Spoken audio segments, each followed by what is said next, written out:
Oke, Assalamualaikum warahmatullahi wabarakatuh. Anak-anak kelas 11 IPS 1 SMA Negeri 10 Banjarmasin. Hari ini kita akan belajar mata pelajaran biologi lintas minat bersama Bapak Haditya.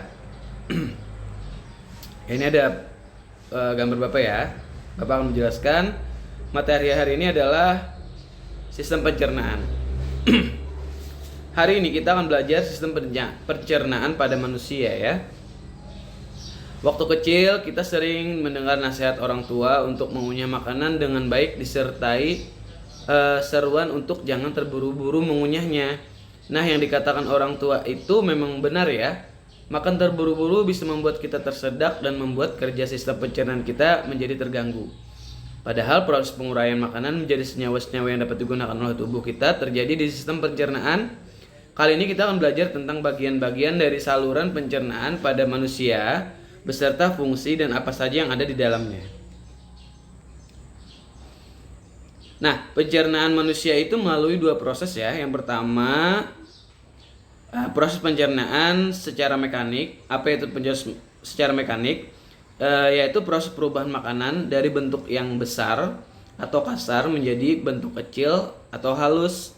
Pada manusia dan mamalia umumnya, proses pencernaan mekanik ini dilakukan dengan menggunakan gigi, artinya kita kunyah ya. Yang namanya mekanik kan menggunakan alat. Nah, alatnya itu berupa gigi kita atau gigi yang ada pada makhluk hidup mamalia. Nah, proses pencernaan yang selanjutnya adalah secara kimiawi. Nah, proses pencernaan secara kimiawi ini bisa disebut enzimatis. Kenapa seperti itu? Yaitu proses perubahan makanan dari zat yang kompleks menjadi zat-zat yang lebih sederhana dengan menggunakan enzim.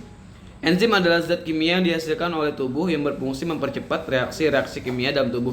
Artinya, pada enzim ini nanti bahan makanan yang kita cerna itu akan berubah menjadi zat-zat yang diperlukan oleh tubuh, dan zat-zat yang tidak diperlukan oleh tubuh akan dibuang menjadi kotoran seperti itu. Nah, kita akan belajar atau kita akan mengenal atau melihat alur pencernaan pada manusia. Nah, ini adalah bagian dari alur pencernaan pada manusia. Makanan itu masuk melalui mulut, lalu akan dikenakan oleh kelenjar ludah. Dia akan nanti masuk ke dalam kerongkongan. Nah, dalam kerongkongan dia langsung masuk ke lambung. Lalu kita masuk ke usus besar, usus kecil, rektum, dan anus. Kita akan membahas alat-alat pencernaan atau organ-organ pencernaan. Nah, yang pertama mulut. Mulut merupakan sistem pencernaan yang akan melakukan proses pencernaan paling awal ya. Di dalam mulut ada gigi dan lidah yang akan menghancurkan makanan secara mekanik. Nah, ini tadi ya adalah sistem pencernaan secara mekanik. Di saat yang sama, enzim di dalam ludah kita yang dihasilkan oleh kelenjar ludah mulai memutus rangkaian-rangkaian polimer di dalam makanan. Setelah makanan yang dikunyah sudah cukup halus, muncul dorongan untuk menelan makanan tersebut. Proses menelan ini adalah tahapan kedua dari proses pencernaan, yaitu propulsi. Nah, inilah yang disebut proses menelan itu adalah propulsi. Pada proses propulsi, makanan yang sudah hancur secara mekanik di dalam mulut didorong lebih dalam di dalam saluran pencernaan. Anak-anak paham ya? Mulut ini intinya sama ya, dia secara mekanik proses pencernaannya. Setiap makanan itu sama aja masuk ke dalam tubuh ya. Yang membedakan adalah rasanya. Terkadang orang makan itu mencari rasa, padahal rasa yang enak belum tentu menjadi makanan yang baik untuk tubuh kita. Makanya kita harus pandai-pandai dalam makan ya, atau memilih makanan. Kita harus memilih makanan-makanan yang sehat seperti itu. Jangan yang cuma enak tapi tidak baik untuk tubuh kita. Organ yang kedua adalah kerongkongan atau disebut esofagus. Saat menelan makanan, secara tidak sadar akan dilakukan gerakan peristaltik yang dilakukan oleh otot-otot saluran pencernaan. Pada gerakan peristaltik ini, otot-otot saluran pencernaan bergerak secara bergantian untuk mendorong makanan ke tujuan berikutnya di dalam saluran pencernaan. Pada gerakan peristaltik ini, otot-otot saluran pencernaan bergerak secara bergantian untuk mendorong makanan ke tujuan berikutnya di saluran pencernaan. Gerakan peristaltik ini sangat kuat dan mampu melawan gaya gravitasi. Hal ini memungkinkan kamu untuk tetap bisa menelan makanan sambil bergantung di atas atap. Tapi tidak disarankan ya. Karena kan makan sambil bergerak itu tidak baik ya. Nah, artinya anak-anak di dalam kerongkongan itu makanan yang sudah dihaluskan itu akan melalui kerongkongannya dan masuk kepada organ-organ yang selanjutnya. Anak-anak paham ya, makan itu jangan yang besar-besar. Karena yang besar itu kan susah nanti masuk ke dalam kerongkongannya. Dia bisa tersedak ya. Nah, kalau tersedak memungkinkan gangguan-gangguan yang akan kita alami pada tubuh kita. Pokoknya tidak baik lah ya. Organ yang selanjutnya adalah lambung. Nah, ini bisa dibaca ya. Makanan sudah cukup hancur oleh proses pencernaan makanan akan berubah menjadi semacam bubur yang disebut kim dan menuju lambung. Berbicara tentang lambung, kita pasti sering mendengar yang namanya asam lambung. Makanan akan dicerna secara kimiawi jadi bentuk yang lebih sederhana. Tapi ternyata di lambung itu juga terjadi pencernaan secara mekanik. Lambung adalah bagian paling elastis di seluruh saluran pencernaan dan mampu menampung 2-4 liter makanan. Makanya ya, ada orang yang bisa makan banyak sekali, contohnya Tan Boy Kun ya. Itu mungkin lambungnya itu besar ya, bisa menampung sekitar 4 liter makanan ya. Tapi kita dalam makan itu jangan terlalu berlebihan, jangan juga terlalu sedikit.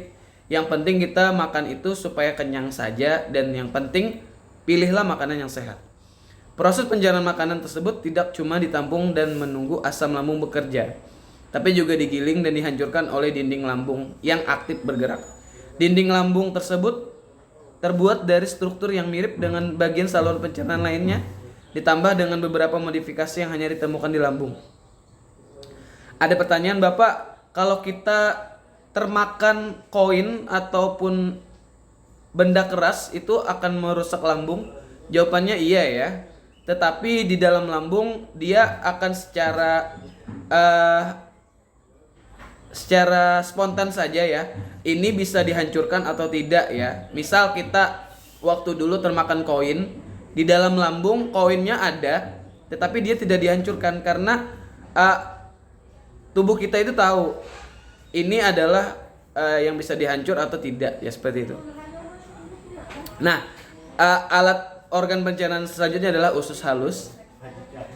Walaupun sangat jago menghancurkan zat-zat makanan, lambung tidak bisa menyerap zat-zat tersebut. Disinilah peran usus halus yang siap untuk menyerap makanan-makanan tersebut agar siap dipakai oleh sel-sel tubuh.